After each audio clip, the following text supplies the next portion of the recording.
Hello everyone, and welcome to coverage of the 2014 U.S. Chess League Week 3, and we have an interdivision matchup between the Arizona Scorpions and the Boston Blitz.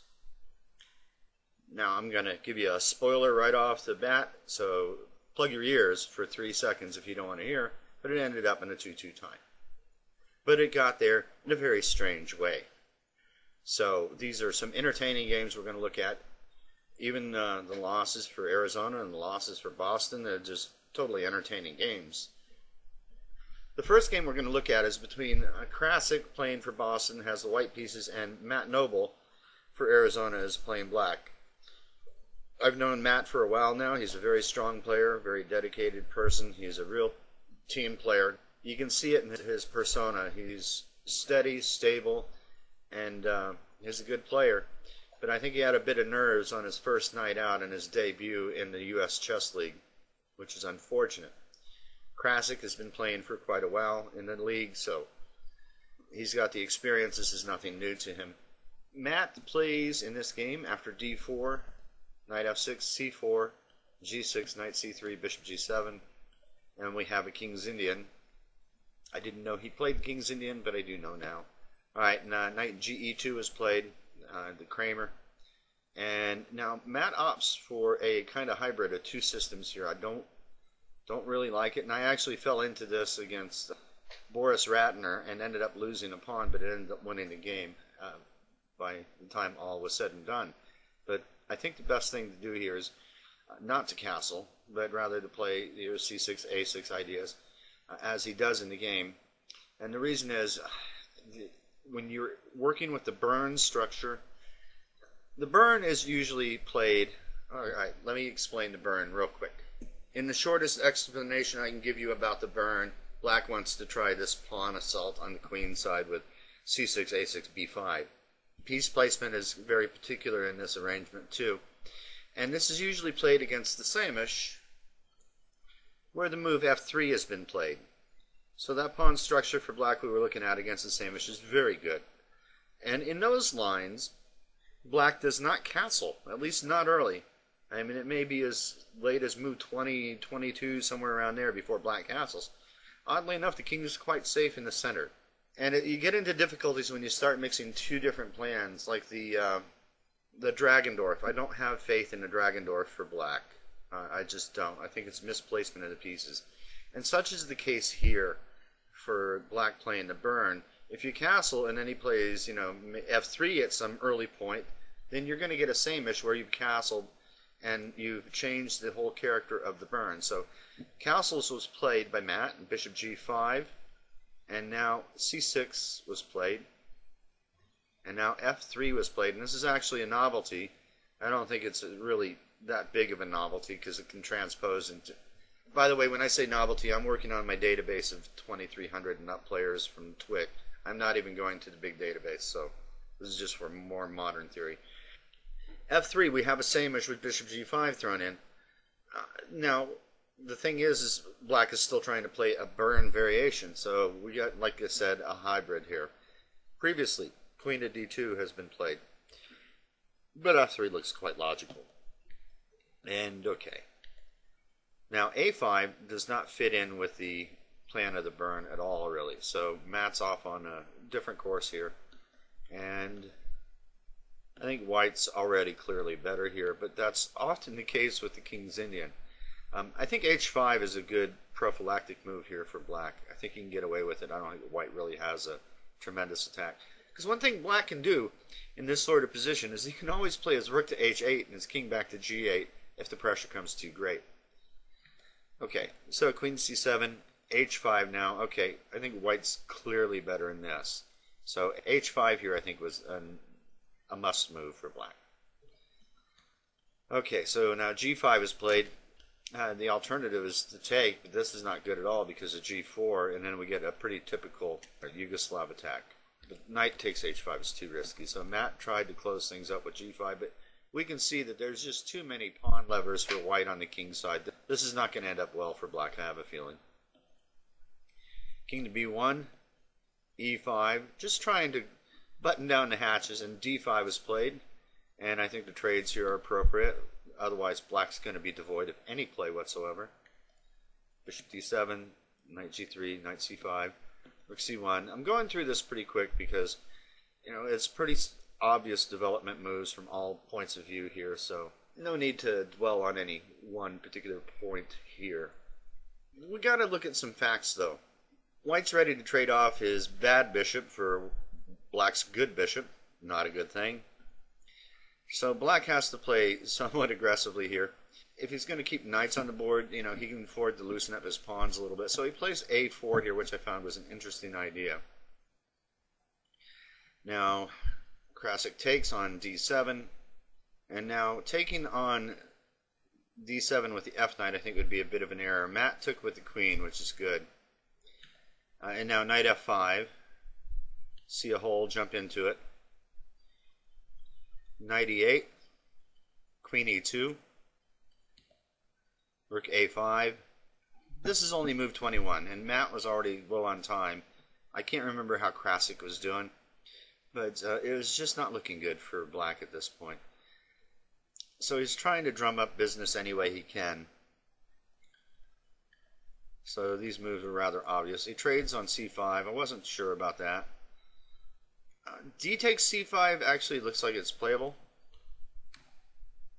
Now you're giving white the passed d pawn, and probably pushing is the best move here.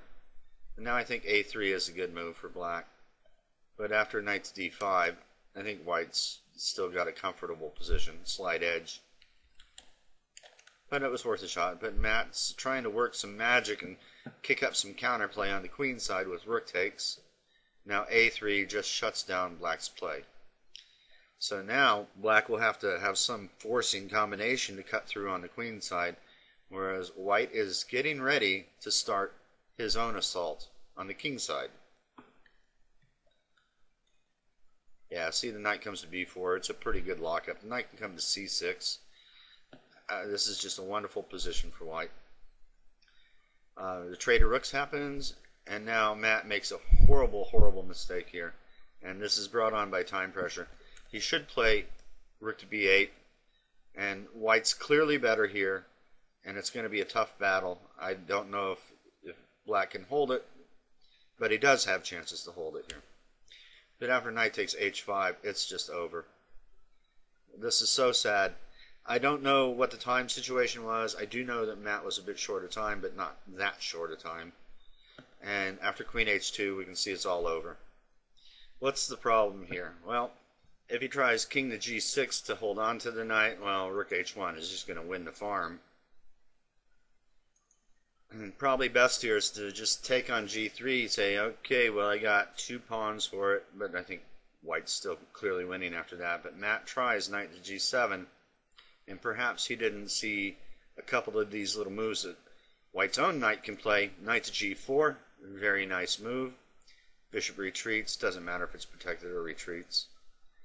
Queen takes h6, king to g8, rook to h1, and you can kiss that rook on a8 goodbye.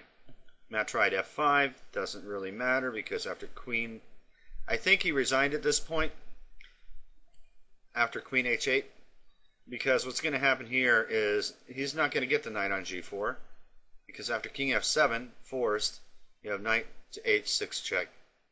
King has to move again, and now queen takes rook. So, unfortunate debut for Matt. However, this guy is a good fighter. I hope we get to see him play more.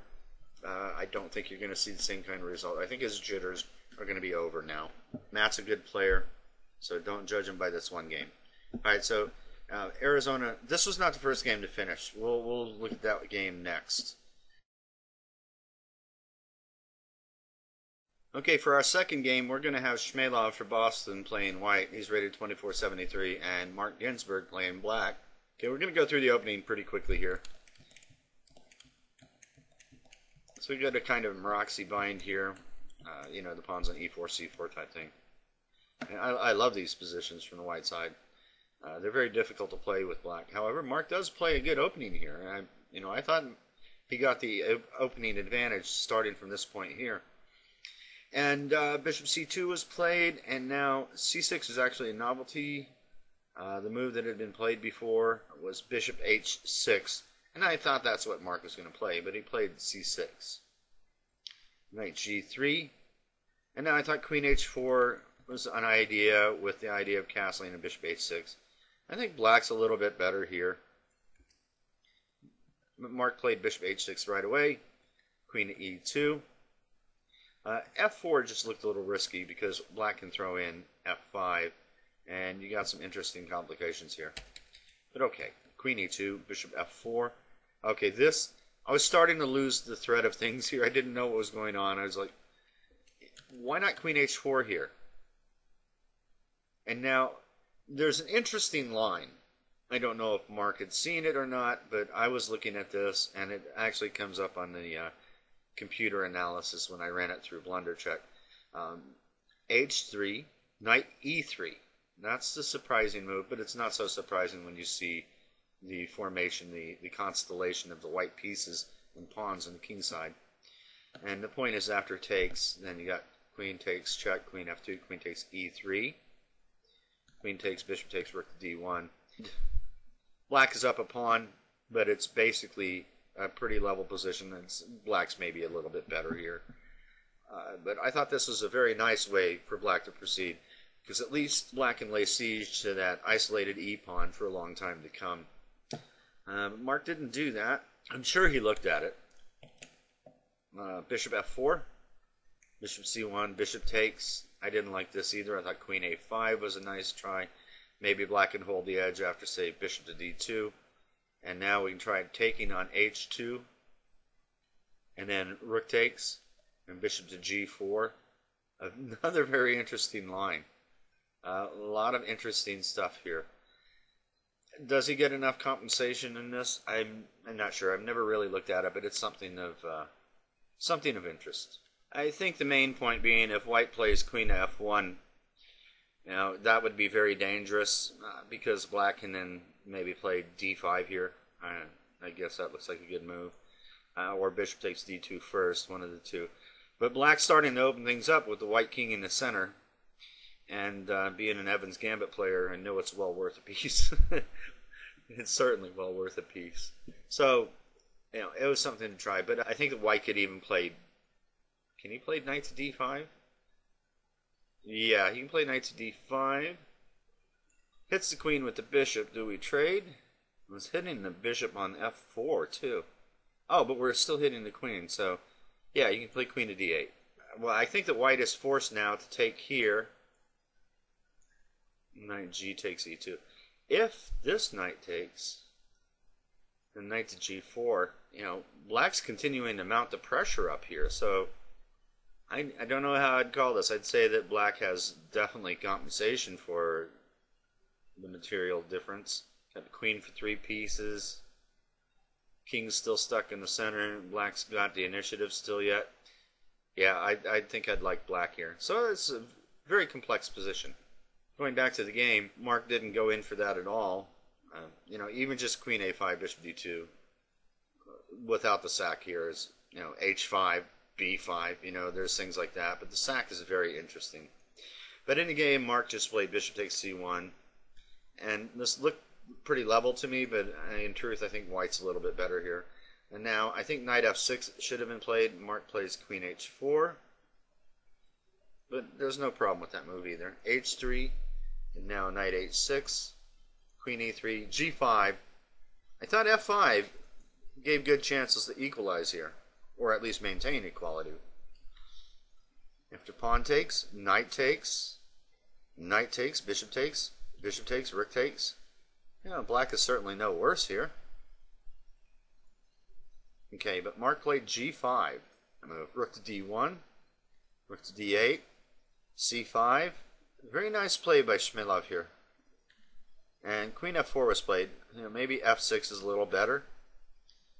But now queen takes, pawn takes, knight h5, f3, pawn takes, knight takes, king e2, knight h4. What's the saying, folks? Knights on the rim are, well, they're great! cd6, bishop e6, f4, f5, and e5. So now that d pawn is one well-protected pass pawn. King h8, rook hg1, a5, knight a4. Now, all four knights in this game are on the side. Strange stuff. Mark plays bishop f7, saying, you can't have your knight on the side of the board. That's only for me. Knight g3, and then he realized, well, I might as well attack something. King defends it. Now b5. Not even knight h4 here would help any, so I mean there's nothing to salvage black's game here. Knight c5. He's just positionally lost. Knight takes f5, knight takes f5, bishop takes f5, ab3, ab3. And it was around this point that Mark gave up the ghosts. He has a horrible position here. There's nothing going to hold back those two pawns on e5 and d6. So, as you can see by those two games, Arizona is down 2-0. But wait, there's more. Okay, here we have board one, where Mackenzie Molner is playing white, and he's playing Perelshteyn. And we open with e4, and I gotta say that it seems like Mac's getting his groove back in this game. c5, knight f3, g6, d4, pawn takes, knight c6, c4. The Moroxi bind. I love this as white. Bishop g7, bishop e3. Okay, I'm going to go through this kind of quickly here because, okay, Perelshteyn takes a very ambitious approach to this with piece play, but I don't think it pays off, and we'll see a very strange placement of one of his pieces in a few moves here. Rook c1 was played, queen a5, bishop e6 is a viable alternative to queen a5. Now Mac comes out with f4. By the way, there are several moves here that white can play. He can play a3, he can play f3, he can play f4. I personally like f4. a3 is quite viable too, though. Now, so you quickly will understand what black's goals in the Moroxi bind are, is he wants to make one or a couple of the following breaks. He wants to play either or b5, d5, or f5 to try and tear down the solid, large white center. But these take preparatory moves, so it's no easy task. Bishop e6 was played. I think this is a novelty according to this database again. Rook fd8 was seen in the game, well, a long time ago, 1949. So we're dusting off the school books for this one. All right, here I think I would have gone for a3. And Mac opts for queen to d2. Both are good moves. Knight to b8. This brought some confusion from the people watching the game, but it makes some sense. The idea is to play knight to d7. At the worst, knight can come to c5 from g7. So yeah, it was a bit puzzling why he played this move, but okay. Mac just played b3. b4 looks like it's playable too, and actually is a bit more aggressive. You can trade the c pawn for the a pawn, but Mac decides he wants to hold on to the c pawn, and I think that in the end that's the correct course. Now b5 was played. It's very sharp, but I think it's inaccurate. It's very hard to do this after you've moved the piece and your opponent makes a move, to confess to yourself that that piece I just moved is not properly placed there. He should have just played knight to c6. It's very hard to do that one move and then move it right back on the next move. But sometimes your opponent can't really improve his position too much, and it's no big deal. So he plays b5 here, which is a pretty aggressive move. But I think this starts to hand the game over to white. On a structural level, I don't like this move. Because if white were to just trade on b4, you can't do so now tactically because the bishop on the long diagonals hitting the knight on c3, yada, yada, yada. But if you were to trade the c pawn for the b pawn, then you're on a 2-to-1 majority on the queen side. And if you get to an endgame, that's a very dangerous setup. On that side, I don't like it. But the thing is that Perelshteyn realizes that white really can't take it right now. so he goes to throw it in.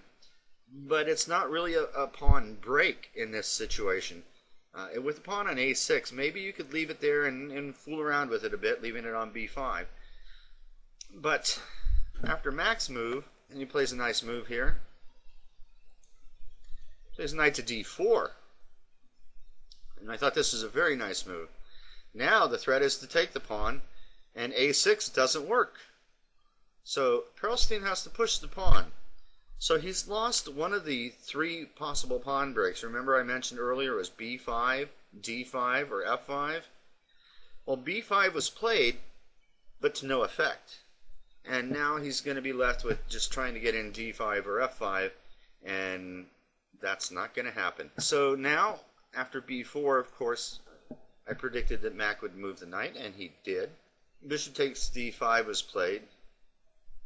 But I just do want to point out that this pawn is not really hanging, because now you have knight takes e7 with check, king h8, and then queen to c2.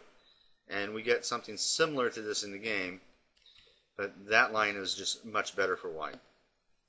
He takes on d5 first here, and now e-pawn takes.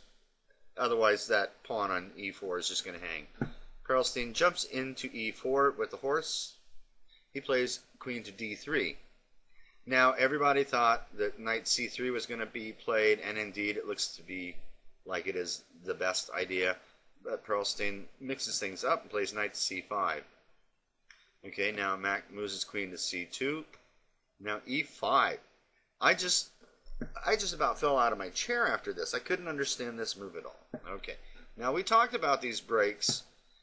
d5, that's not possible. f5 has no importance whatsoever in this position here at all, because it doesn't hit anything, and it only serves to make the e6 square weak. So I thought prepping this move with rook ce8 or maybe rook fe8 or something was the way to go, but he plays it right away. Okay, both players are in mild time pressure, nothing really to write home about, but this is a wild game from here on out. Pawn takes pawn en passant. This is just the logical continuation here. I love how Mac just followed through on this. Pawn takes pawn, and now bishop to g4. And now the thing is that in this line, black could have traded on d4. He doesn't. He plays rook fe8. And I think bishop takes d4 is a bit more accurate. Bishop takes d4, knight b d7, and rook c d1. White's clearly better here. Wouldn't quite call it winning, but it's very close. He's just going to pile up the pressure on those pawns in the center. White does have the bishop pair, which, woohoo, I think most people would love to have in an open position like this. Yeah, White's clearly for choice here. But that was the best line for black. Instead, he played rook f to e8, and now Mac throws in knight to b5. Rook cd1 was possible, but it all leads to the same thing. Rook c to d8, and now rook cd1.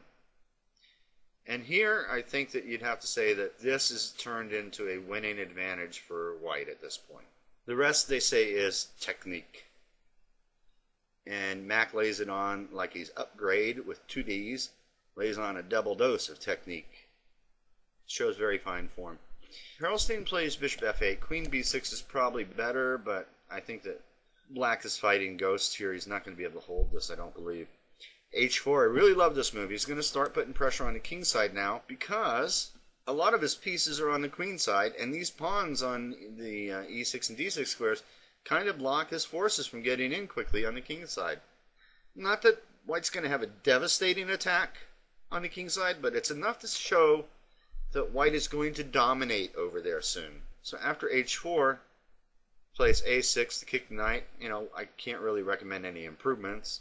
Knight to d4, queen to c7, trying to get back for the defense. h5, and queen to g7. Black can also try some central pawn work here, but I don't think this works out because white would just drop the knight back. Now, this move, e4, at least this blocks the connection from the queen to the targeted pawn on g6, but still, after h takes g6, h takes g6, I think white will just throw in f5 here and have a happy day. So queen to g7, coming back for the defense. Pawn takes, pawn takes. Now Mac is pretty low on time, but I'd say he was around 5 minutes or so. So it's plenty of time for Mac. And now knight f3, knight c6, still trying to bring more pieces back to where they're needed. Now I thought Mac would play knight g5. He plays knight h4. Knight g5 is a pretty nice move because you can have threats like rook f3 to h3 or king f2, rook h1, things like that. You also have pressure built in on the e6 pawn as well. A lot of good things for the knight on g5. But knight h4 is not bad at all. And now bishop e7 would put up the best defense. Knight to e7 was played.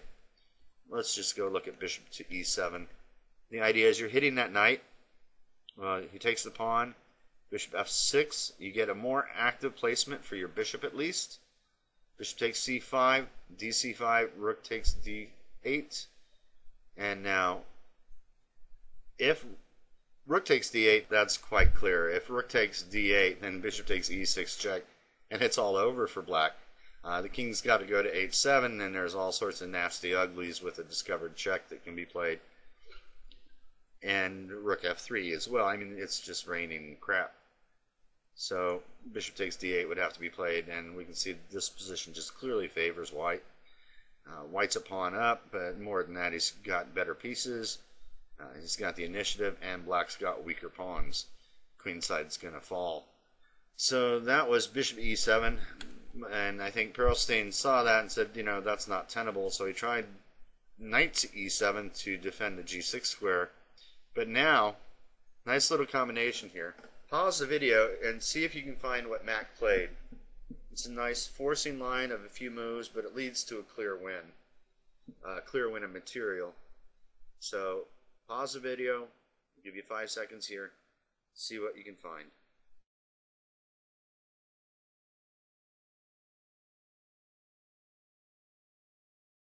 Alright, it's a pretty simple combination. It's bishop takes c5, pawn takes, bishop takes e6 check, it's not guarded, king moves, and now what's the follow-up?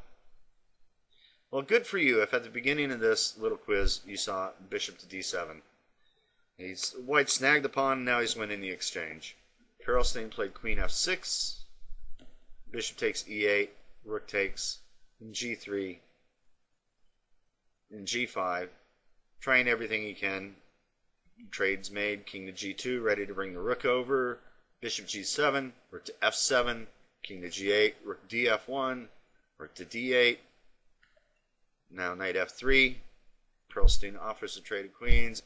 Mac's more than happy to oblige here, because now he can play rook to f5, hitting that pawn, and after bishop f8, he's got rook to g5, pinning the knight, king h7, but this has an unfortunate end to it as well because rook h1 check. King to g7, now knight h4, that poor knight. Rook to d2 check was played. If he were to try rook to d6, then you get rook to f1, and now we're threatening some trades with winning the bishop on f8, so bishop e7. But now, knight f5, king f6, and now simply rook to g4, or even knight takes d6, or even rook takes g6. They all work. That's how bad black's position is. So he checked, and after king to h3, Perelshteyn resigned, so Arizona's down by 1 point. It's 2-1. There's not much point in following up here. I guess he could try defending here, but he's going to lose the knight. Alright, so like I said, Arizona's clawing their way back into this. Our next game will be Pedram Atoufi having the white pieces in his game. Pedram has white, and Williams from Boston is playing black. Williams is rated 2310. Pedram is 2355. And we get King's Indian attack, or closed Sicilian, however you want to call it. Boring! Knight h4, castles f4. Bishop g4. Rook b8 has been seen before. Now queen e1. Glad he moved the queen. And now knight d4. Rook to f2. You know, black is equalized. But that's so easy to do against the King's Indian attack. You know, same with King's Indian defense. You know, you could have your opponent having an edge all the way through, but once that spring is uncoiled, everything's up in the air. So you can't take a positional evaluation at this stage of the game too literally. h3, knight h5, c3, knight c6, rook to f1. This is one of the reasons why I don't like this opening for white. We're at move 13, and white hasn't even so much as said, "How's your mother?" to the pieces on the queen side. e6 was played here. g4, knight f6, knight a3. And he brings a piece into the game on the queen side to the rim. Okay, I'm just poking some fun. The move's fine. Rook to b8, knight to c4, d5. And now I didn't understand this move at all. He plays knight to d2. I think that he should play either knight to e3 or knight to e5. But knight to d2. The difference between the two is here the two knights are fighting over the same squares. Whereas he goes to e5 or e3, at least the knights are fighting for separate squares, which gives them more combined power combined with the pawn formation. So, yeah, I just didn't like knight to d2. Okay, so for example here, what if knight e3? He could play d4. Well, we can play this, and then takes, bishop takes, and then knight f3. I think that this has it's a playable game for both sides. Okay, knight to d2, b5. Black's play is on the queen side, and that's what he's going for. g5, knight h5. You know, black's game is comfortable. e5. Interesting choice by Pedram. And now, the most curious move by black. But he took a while to play the knight to h5, so I think he was also considering what he would do in this position. And he plays knight takes f4. c4 just looks so logical to me. But knight takes f4. It's not that it's not without merit. It is, because he's going to get the pawn on e5 and maybe the pawn on g5. So rook takes f4, knight takes e5, but Pedram does not want to give up that pawn on g5. That is the bulwark of both defense and offense for him. c4, d4. Now, I think black has compensation for the material he sacked, but it is material. Keep that in mind. So knight to d3 is played, rook to f1, and now b4, knight d to f3, now queen to a5. You know, black has, like I said, he's got a bit of compensation for this, but now, after this move, I think that black is going to be just fine after c takes b4. The pawn structure is very important, and I think that the better move here is bishop to d2. Now, to disrupt the pawn structure, I think the black has to play knight takes b2. If b takes c3, bishop takes c3, and I think white's probably a bit better. Right? You know, he's got the extra piece, and he's got all of black's pawns held up. So I think that white's doing very good there. Now, I think the best shot for black is to play knight takes b2. Now we can play c takes b4, and black can't really play rook takes because he's already invested a lot of material. Plus, white would just play a3 there. Queen a3, and I think white's doing okay here. I think it's about level. Both sides got something to brag about. So black can think of things like moving the rook from f8 and the bishop to f8 and attacking that pawn on b4. White's going to have some chances to play some moves there too. So it's a game. But after c takes b4, I think this is just so structurally weakening. After queen takes b4, bishop to f4, knight takes, queen takes, now queen takes b2. Knight to e5, bishop to a4 was played. That's probably a good move. And now knight hf3, rook to b7, h4, You know, I got to hand it to Pedram. He doesn't have much to attack with. He doesn't have any really good inroads, but he always keeps the pressure up. You know, if Black is just lackadaisical for a couple moves, you know, he could easily bust in. Still, if we go back a move, I thought knight to g4 held better prospects. But I'm not playing the game. Pedram is, and he played h4. Bishop to c2. And we have a pretty level position here. Bishop h3 and c3.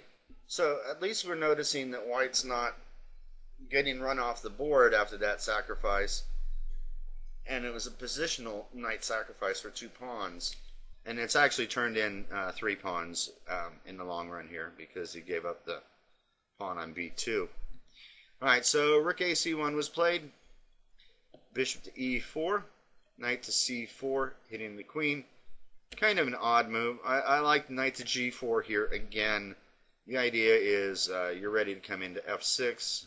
Bishop takes f3, rook takes f3, and this is pretty equal here. But, you know, white's still got some pressure here. But he plays knight to c4. And this is on the ploy that you really can't take on c4. But unfortunately, queen takes a2 is just fine for black. I think black is better. He's got the potential of that pawn on c3. I think that black has good chances to win here. And now knight to d6. And now he should take on f3. Because after bishop takes f3, rook takes f3. Remember, queen takes is going to allow bishop takes e4. So he's got to take with the rook. And now black can play rook to b1. And this is clearly, this is better for black. But in a little bit of time pressure, he missed it, and he played rook to b4. Knight takes e4, d takes e4, queen takes e4. It solves that problem. And now it's strictly a piece for 3 pawns. And the inroads to black's king have opened up a bit more. It makes it a little bit more tenuous for black to hold the defense. Though, I do believe black can hold this. Queen a4 was played. And at this point, Williams offered a draw to Pedram. And we were all smelling blood. And we were telling Pedram, no, go for the win. I know he couldn't hear us, but we were yelling it nonetheless. To his credit, he continued on, and he put up a hell of a fight. Plays rook takes c3. Bishop takes d4. Knight takes, rook takes. Now, here is a point that we were thinking that Pedram really missed something. Pause the video and see if you can see a neat little trap in here. And we were all, again, we were yelling at our monitors and he couldn't hear us. But pause the video, see if you can find a really nice psycho move in this position that could really throw your opponent off balance. I'm not going to say it's out and out winning. It is the best chance for white. Okay, I'll give you a few seconds to pause the video and then hit resume when you're ready, see what you come up with.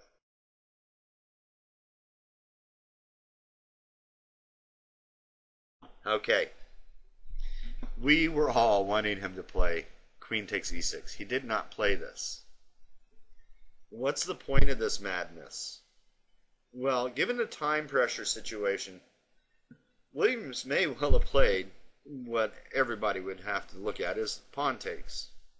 Now bishop takes e6 check. And now if king to h8, we just take the rook on f8. Thank you very much. And if king to g7, we can check here. Rook to d7, rook takes.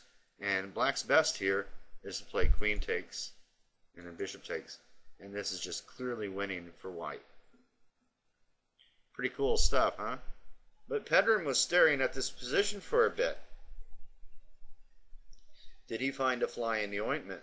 Well, I don't know. I still think it's the best shot. Queen takes e6. Because the best move for white is not that amazing attack that leads to a winning game for white. Black has this nice little in-between move here. Rook to e4. Very nice, right? Okay, so after queen f6, he can take on h4. We're back to 3 pawns for the piece. But we really have tied down the black king side. Bishop to e6, for instance, right now is a pretty major threat. So let's just take a look at that. Okay, so he can play queen to d4 check, which solves the attack dilemma he was under. And after queen takes, rook takes, rook cf3, rook to e4, bishop to a2. Okay, maybe this ends up drawing. Difficult game, very difficult game. But still, I think that if he had played this move, that he would not have found rook to e4. Although, it's quite likely he could have. It's not that amazing of a find. But queen takes e6 it's one of those psycho moves. Your opponent's just going to say, what? I'm going to take that. So, Pedram played queen to f3, deciding to do what he could to keep all the material on that he could. Queen to b4 was played. Rook to c8. Rook to d7. If rook to c8, and we take here, and this is a mating attack. So rook to d7. Rook takes f8. Queen takes f8. Saving grace. Now king to h1. Queen to b4. h5. Queen to b7. Nice play by Williams. He's managed to get the queens to come off the board. h6 is played. Queen takes f3, check, rook takes, rook to d5, rook to g3, king to f8, bishop to g2, rook to c5, king to h2, f6. Yeah, this is looking pretty drawish. I think that white has the ability to play for the two results here, but I think black can draw this. G takes f6, and now rook h5, and now, although it doesn't look like it, the brilliant move, bishop h3. I know it doesn't look brilliant, but what is brilliant about it? Black really needs to play king to f7 here. This move that white played, and given that they are running low on time here, it's like, hey, I'm going to be able to round up both of his pawns, and I'm going to be able to win this game. But all is not what it seems. He plays rook takes h6 here, which is a horrible blunder. Can you see why this is a horrible blunder? The first move for white here is pretty obvious, but white is actually winning now. Pause the video and look at this. There is only one winning move for white here. Alright, he has to get his king out of the pin, and we'll see why in a minute here. So king to g2. Rook f3, black can play rook h4 and extricate himself. If rook to a3, king to f7, he's going to extricate himself. But after king to g2, he cannot extricate himself. He plays king to f7. Let's go back. Why, oh why, can he not play rook to h5? Just get the rook out of there. Maybe the best thing for him to do here is to try and give up the rook for the bishop. But okay, let's look at this. Well, now white just takes on e6. Now there's the danger of rook to b3 or rook to c3 to deliver mate. So rook to e5 to help disrupt that plan, and bishop to b3 to a square it's protected by the rook. And now the problem is that he can't really ever get to that pawn because we can go to f7, and then rook versus 3 is a very easy win. So this is a winning endgame for white. Just to hold stodgy, improve his piece positions, and eventually round up the pawns. Williams played king to f7, and now rook to f3 was played. And the best here, believe it or not, is play rook takes h3. There's a sneaky little move in this position if you don't take the bishop, and that's bishop takes e6. And I don't know if Williams saw this at all. He played e5. Okay, well, at least it's not losing the pawn when he goes bishop to e6 check. Williams thought for a moment on this and finally packed it in and resigned. It was very cute because if king to d8 or f8, does it make any difference? Then rook to c3, and mate cannot be stopped. And if king takes e6, then simply f7 is winning. Wasn't that a bizarre game? Wasn't that a bizarre match? The only game that made sense to me was Mac's game on board 1.